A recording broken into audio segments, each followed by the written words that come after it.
Hey hi guys, ఎలా ఉన్నారు? అందరూ బాగున్నారా? ఇవాళ వాషింగ్ మిషన్ కి బట్టలు వేద్దాం అనుకున్నా. చూస్తే డిటర్జెంట్ లిక్విడ్స్ లేవు. సరేలే వెళ్ళి తెచ్చుకుందామని అలా కిందకి వెళ్ళాను. ఇలా కనుక్కుందో ఏమో మరి. నేను ఆ కిందకి వెళ్ళేసరికి నా చెల్లి ఫ్రెండ్ వెయిట్ చేస్తూ ఉంది. పాపం ఆకలేసింది అనుకుంటా. నన్ను చూడగానే పరిగెత్తుకొచ్చేసింది నా దగ్గరికి. నేను షాప్ కి వెళ్ళడం పక్కన పెడితే అదే నన్ను షాప్ దగ్గర వరకు తీసుకొని వెళ్ళింది. మధ్యలో నన్ను కిడ్నాప్ చేస్తారనుకుందో ఏమో మరి.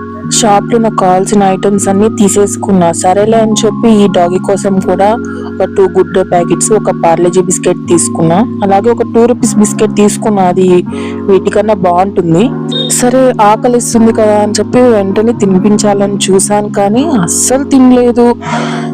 తినమన్నా తినలేదు. షాప్ ఆయన కూడా చెప్పాడు తినమని, అస్సలు తినలేదు. లాంగ్వేజ్ ప్రాబ్లం అనుకుంటా. నేను తెలుగులో చెప్పాను, అది కర్ణాటకలో ఉంది కదా, దీనికి కన్నడనే వచ్చా అనుకుంటా. అందుకే నా మాట వినలేదు తినమంటే. నేను ఇంకేం చేస్తాను, గమ్మున రిటర్న్ వచ్చేసాను మేమున్న చోటుకి. అయినా కూడా పట్టొదులుకున్నా నా వెనకాలే వస్తుంది. ఇంకేం చేయాలి నేను?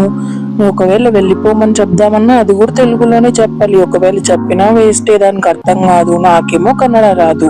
నేను అప్పుడు తినమంటే తినలేదు, కానీ ఇక్కడికి వచ్చి ఏం తెలియనట్టు ఎంత ఇన్నోసెంట్ గా ఫేస్ పెట్టిందో ఇప్పుడు పెట్టమని. సరేలే అని గుడ్డే బిస్కెట్ ఆల్రెడీ ఓపెన్ చేసేసాను ముందే. ఇంకా తీసి ఒక్కొక్కటి తినిపిస్తూ ఉన్నా. తినేసింది, బాగా తినేసింది. ఇది తింటూ ఉంది. ఇంకోటి దీని ఫ్రెండ్ అనమాట, అంటే నా చెల్లి ఇంకో ఫ్రెండ్. ఇది కాకుండా ఇంకొకటి ఉంది, అది కూడా వచ్చేసింది. సరేలే అని ఇంకో పార్లేజీ బిస్కెట్ ప్యాకెట్ ఓపెన్ చేసి తినిపిస్తున్నా. తింటుంది. మళ్ళీ ఈ కుక్కకి తినిపిస్తుంటే అస్సలు గుడ్డే తప్ప పార్లేజీ తినడం లేదు. ఒక్కొక్కటి అది ఎక్కడ తినేస్తుంది అని చెప్పి నేను తినిపించగానే కింద వేసేసుకుంటుంది. వీటికి నేమ్స్ లేకుండా అది ఇది అనుకుంటే నాకే నచ్చడం లేదు. దీనికి నేమ్స్ పెట్టేద్దాం అనుకుని 2 నేమ్స్ సెలెక్ట్ చేసుకున్నా. ఒక దానికేమో మిల్కీ అని పెట్టేశాను, ఇంకో దానికి బ్రౌనీ అని పెట్టేశాను. ఈ బ్రౌనీ ఏమో గుడ్డే తప్ప పార్లేజీ తినడం లేదు. ఈ మిల్కీ ఏమో ఆ పార్లేజీ తప్ప గుడ్డే తినడం లేదు. పార్లేజీ పెడితే బ్రౌనీ మొహం తిప్పుతుంది, గుడ్డే పెడితే ఈ మిల్కీ మొహం తిప్పుతుంది. ఏం చేయమంటారు నన్ను? మీరైనా కొంచెం సబ్స్క్రైబ్ చేసుకోవచ్చుగా నా ఛానల్ ని.